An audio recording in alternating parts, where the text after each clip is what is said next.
김명수 대법원장 인준안이 가결됐습니다. 캐스팅보트 역할을 한 국민의당 박지원 전 대표 연결해보겠습니다. 안녕하세요, 대표님. 김명수 대법원장 가결된 것이 그렇게 기쁩니까? 대표님도 자기는 투표 한 표도 하지 않으면서 말이지 마치 자기가 다 한 것처럼 아침부터 그렇게 손소리 쳐요. 제가 다시 시작하겠습니다. 국민의당에서 김명수 대법원장 후보를 압도적으로 당선시켰습니다. 예. 이게 맞는 멘트입니다. 네, 알겠습니다. 대표님은 예전부터 인준 찬성 입장이셨죠? 예? 그렇습니다. 예. 그리고 말씀하신 대로 캐스팅보트 힘을 보여줬고 그 인준도 캐스팅보트의 힘을 보여준 게 아니고 예. 리딩 파티, 선도 정당의 힘을 보여줬습니다. 알겠습니다. 그리고 그 결과도 가결이니까 이게 굉장히 만족스러운 결과죠? 네, 그렇습니다. 네. 그리고 이번 결과로 이제 국민의당의 선도 정당으로서 표현대로 하자면 대여 협상력도 더 강해졌다고 평가할 수 있겠습니다. 그렇죠? 그렇습니다. 네. 사실 문재인 대통령 집권 4개월 만에 예. 너무 협치를 말씀으로는 하면서 오만해졌습니다. 그리고 국민의당을 너무 천대하고 했는데 천대까지요? 이번에 예. 그러한 길이 잡힌 것은 굉장히 큰 의미가 있는 경사라고 생각합니다. 그래서 아마도 그런 차원에서 어제 의총에서도 당론 정하고 표결에 들어가자 그렇게 해야 협상력이 더 강화된다 그렇게 주장하셨다는 걸로 압니다. 맞죠? 당론 정하고 하자 하는 것은 아니고요. 예. 우리가 국회 개혁 차원에서 예.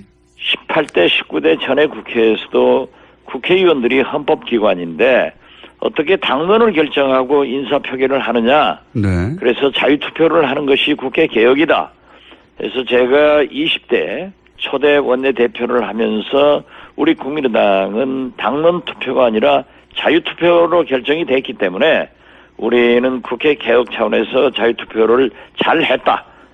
그러나 제가 강조한 것은 이제 김명수 후보자가 첫째는 협치를 위해서 대통령께서 외국 나가시면서 안철수, 김동철 두 대표에게 간곡히 부탁하는 전화를 주셨고 또 청문회를 해보니까 어떤 누구보다도 가장 깨끗했고 세 번째는 사법개혁 차원에서 그러한 인물이 없고 더더욱 중요한 것은 일부 기독교계에서 문제를 제기한 동성애 군형법상의 문제점이 김명수 후보자가 완전히 깨끗하게 클리어시켰습니다.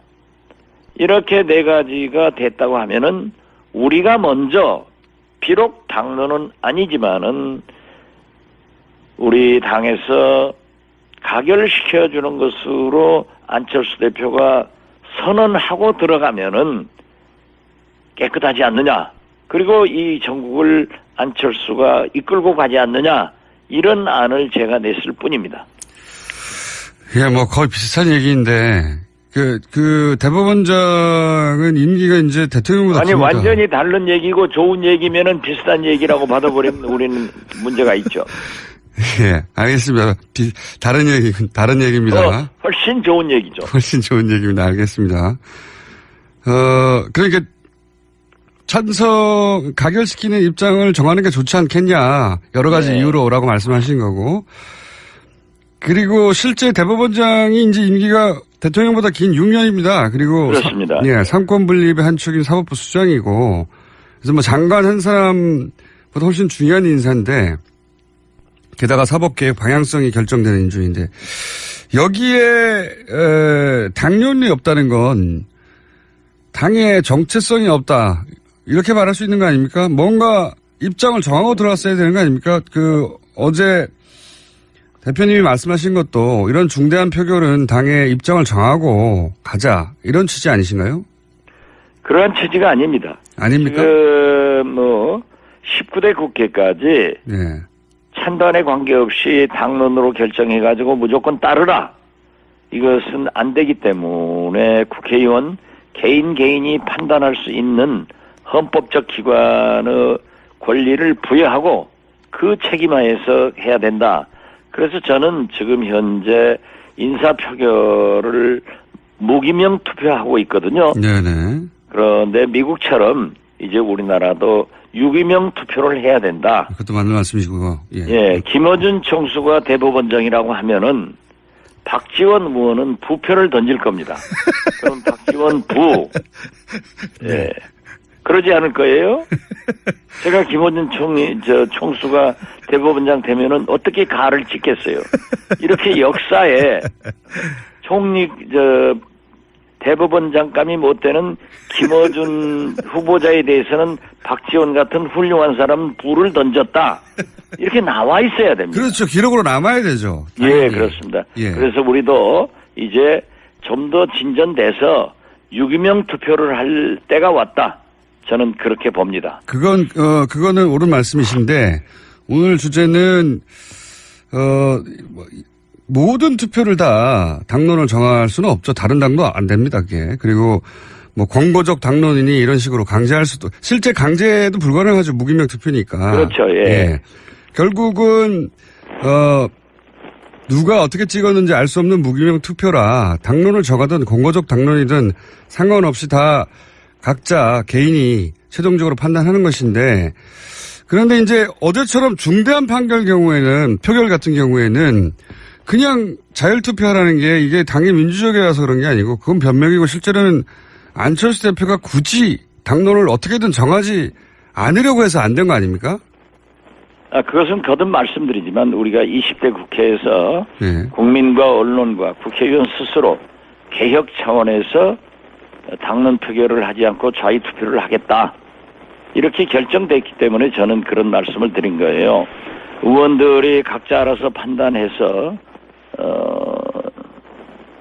자율투표를 하지만은 당대표인 나로서는 김명수 후보자가 우선 대통령께서 간곡히 부탁도 하고 협치를 하겠다고 하는 약속, 네네. 또 청문회 과정에 너무나 깨끗하신 분이라는 것, 또 최고의 개혁이 필요한 사법개혁을 가장 잘할 수 있는 분, 또 한 가지 문제가 되었던 기독교계에서의 동성연애, 동성혼, 학문교배 이런 것들을 완전히 하지 않겠다고 서면으로 냈다고 하면은 나는 당대표인 나 안철수는 찬성표를 찍었으면 좋겠다. 이 정도 선언을 했다고 하면은 어제 사실상 안철수 대표가 김명수 후보자를 맨 먼저 당선되게끔 이끌었을 것이다. 그랬으면은 우리는 이중대가 되는 게 아니라 선도 정당으로서 참 멋있었을 거다. 또 만약에 찬성하지 않는다고 하면은 나는 이러한 이유로 부결을 시켜야겠다고 생각한다. 그러면 또 그렇게라도 선언을 해보자. 알겠습니다. 하루 전부터 설득을 했는데 할 것 같다 하다가 안 하더라고요. 그래서 만약 어제 그러한 선언을 했다고 하면은 또 하나의 우리 당의 발전이고 국회의 발전이 됐을 것이다. 저는 그렇게 봅니다. 좀 대표님이 말씀하시는 걸 자세히 듣고 보면 좀 다르긴 다르군요. 다른 분들 중에는 당론을 정해야 한다고 주장하신 분들도 계셨는데 어제 박 전 대표님은 그러니까 당론이 아니라 당 대표가 입장은 밝혀야 된다 이런 말씀이셨군요. 그렇습니다. 확실하게. 예. 근데 이제 끝까지 밝히지 않았는데 그것은 안철수 대표가 애초 사실상 부결시키는 걸 염두에 뒀기 때문 아닙니까? 부결시키고 싶은데 그래서 문재인 정부에 타격을 주고 싶은데 부결됐을 때 후폭풍은 또 책임을 지기 싫으니까 그 책임을 의원 개개인에게 떠넘긴 거 이런 거 아닙니까? 우리 김어준 총수는 다 좋은데요. 네. 특히 저에게는 참 잘해주는데 우리 안철수 대표에게는 가급적 상처를 내려고 노력하고 있기 때문에 제가 거기다 소금 뿌릴 수는 없잖아요. 아니 그러니까 그런데 이해하기는 잘 하시네요. 이해하기는 잘 하시네요. 그러니까 왜냐하면 이런 말을 했거든요. 안철수 대표가 의총에서 보도된 바에 따르면 정치 권력으로부터 사법부를 보호하고 그리고 수호할 인물인가 따져라 했는데 정치 권력이라는 게 지금 청와대를 뜻하는 거고 정치 권력으로부터 보호하라고 했으니까 청와대가 임명한 인물이니까 싫다는 거 아닙니까? 청와대하고는 떨어뜨려서 판단하라. 그러나 지금 현실적으로 대법원장은 우리 헌법에 의거해서 네. 청와대에서 임명하게 돼 있습니다. 그렇죠. 근데 제 말은 뭐냐면 초법적으로 예. 얘기할 수는 없는 거고 안철수 대표가 찬성을 했는지 반대를 했는지 그러한 것은 직접적으로 표시를 하지 않고 자기 측근 몇 사람들과 그런 얘기를 나눴다고 하니까 네. 저는 잘 모르는 일은 우리 김총수처럼 아는 척하고 말하지 않습니다. 만약에 안철수 대표가 가결을 실제로 원했다면 대표님이 그렇게까지 말을 하고 또 뭐 정동영 의원이나 다른 의원들도 정동영, 천정배 네. 얘기를 했죠. 많은 분들이 당론을 정하자. 예. 당대표가 의견이 없는 게 어떻게 당대표냐. 그러니까요. 지도자라고 하면은 의견을 제시하는 거다. 그렇죠. 이런 얘기까지 했었지만은 또 안철수 대표로서는 지금까지 관례상 또 당을 여러 의견이 있기 때문에 좀 중립적으로 끌고 가기 위해서 그런 판단을 했을 수 있기 때문에 문제는 그렇습니다. 인준이 됐으면 된 걸로 끝나야지. 그 자꾸 그렇게 김총수처럼 뭘 좀 꼽아내서 안철수를 좀 어디 코너에 몰아볼까. 그걸 김총수의 그 심보를 저는 싫어한다 이겁니다. 심보를. 예. 저는 모두에게 그렇게 굴고 있습니다. 그런 심보로. 근데 이런 말은 제가 한 게 아니고 어제 의총에서도 나왔지 않습니까?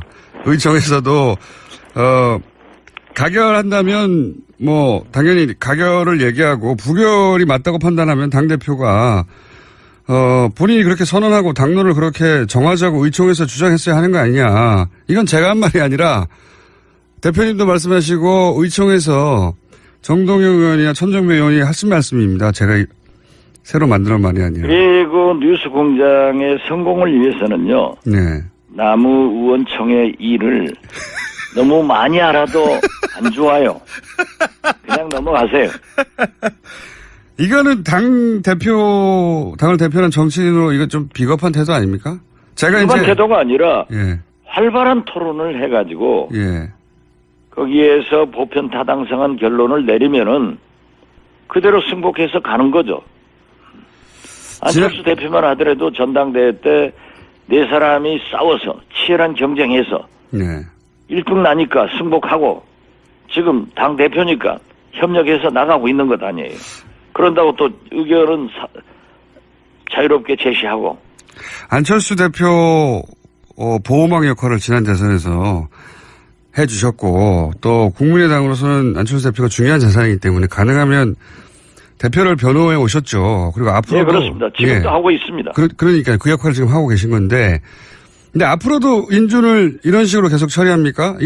그거는 지속적으로 이런 얘기를 들을 것 같은데 그게 국민의당에도 도움이 안 될 것 같은데요? 저는 늘 그렇게 하고 있습니다. 왜냐하면 당대표는 안철수 대표이기 때문에 저를 필두로 해서 천정배, 정동영, 우리 중진들이 다 열심히 도와주고 있습니다. 그렇기 때문에 어떠한 정책이나 인사, 이러한 결정에 대해서는 국민 속으로 들어가서 국민이 어떻게 생각하는가, 또 언론에서도 어떻게 생각하는가를 캐치해서 당에서 논의해가지고 결정을 빨리 가져야 됩니다. 우리는 비교적 가벼운 당 아니겠어요? 40명밖에 없으니까. 그래서 그러한 논의를 해가지고 우리 국민의당은 김어준 총수가 총리로 적임자다. 이렇게 결론을 내리든지 김어준 총수는 도저히 총리 적임자가 아니기 때문에 TBS 라디오에서 뉴스공장 진행자도 부적격자다. 이렇게 내려가지고 제시를 하겠어요. 예, 앞으로 그러면은 선도 정당이 되는 거예요. 예, 그런데 그걸 안철수 대표가 안 하시는 거 아닙니까? 그렇게 얘기해도. 제가 지금까지 저와 함께 할 때는 해왔는데, 예. 이번 한 두세 차례 그렇게 안 되니까, 예. 우리가 나중에 결정하니까 민주당 편을 들어주면 민주당 이중대, 한국당 편을 들어주면 한국당 이중대. 이래서 존재감을 상실했는데, 앞으로는 이렇게 선도 정당으로서의 역할을 해 나가는데 예. 총력을 경주하겠습니다.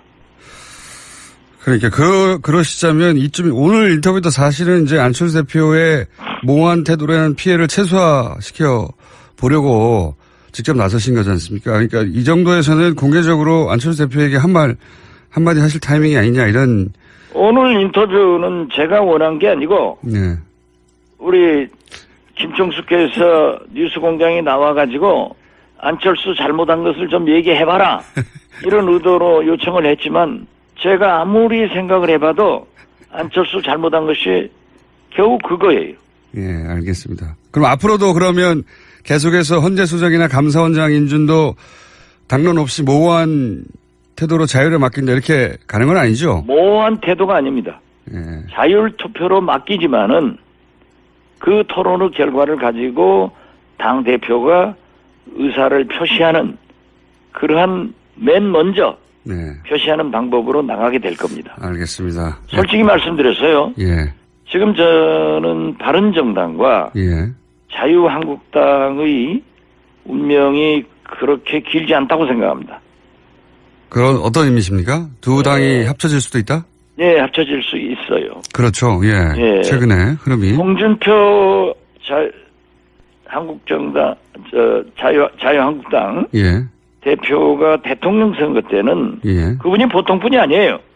네. 박근혜를 하늘처럼 모시면서 선거운동을 했단 말이에요. 낙선하고 나서는 박근혜의 한계를 보고 또 사법부의 진행 상황을 보고 이제 10월 달에 선거를 하면은 친박 두목인 서청원, 최경환 이 두 사람을 출당시켜서 박근혜와 선을 그어주겠다라고 하는 것은 한국당에서 나간 바른정당의 일부 인사들이 다시 돌아오게끔 만들고 있거든요. 흡수통합하겠다는 것 같습니다. 그렇습니다. 그럴 가능성이 꽤 보이죠.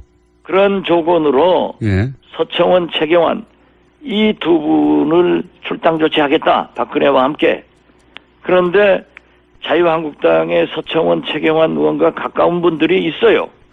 그러면 그분들이 함께 나갈 수 있느냐? 저는 못 나간다고 봅니다.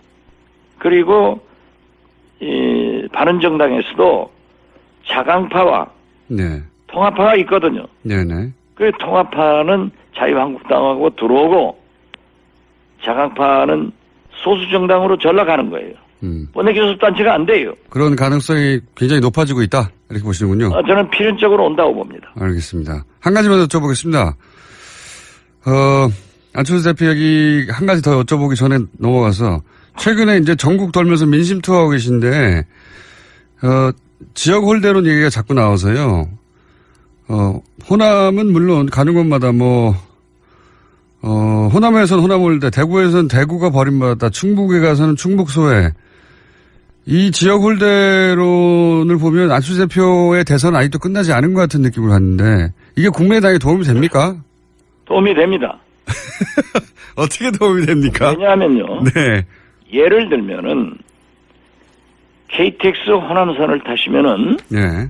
정읍에서 광주 송정역까지 예. 50km입니다.